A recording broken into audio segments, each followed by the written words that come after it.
పెరట్లో మొక్కలు నాటుతున్న తండ్రిని తన పాప, నాన్న, ఈ మొక్కను ఇక్కడి నుంచి తీసి ఇంటి ముందు వాకిలికి మారుద్దామా అని అడుగుతుంది.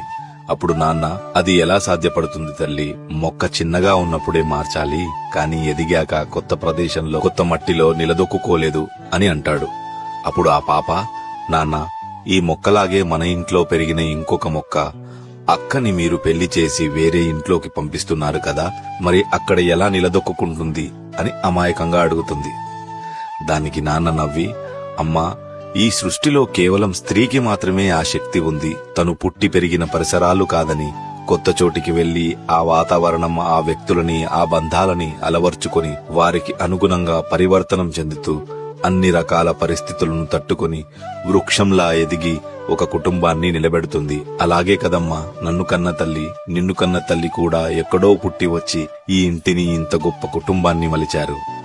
ఈ ప్రకృతిలో పురుషుడు ఎవరికి కనిపించని వేరులా నేల లోపడ ఉండి దృఢత్వాన్ని ప్రసాదిస్తే, స్త్రీ మాత్రం ప్రేమ, దయ, కరుణతో కూడిన నిస్వార్థ వృక్షంలా ఎదిగి నీడను, పువ్వులను, ఫలాలను, మరెన్నో మొక్కలకు ప్రాణాన్ని, ఎన్నో జీవరాశులకు ఆశ్రయాన్ని కలిగిస్తుంది. ఇలా జరగని నాడు సృష్టి అంతరిస్తుందమ్మా అని వివరిస్తాడు.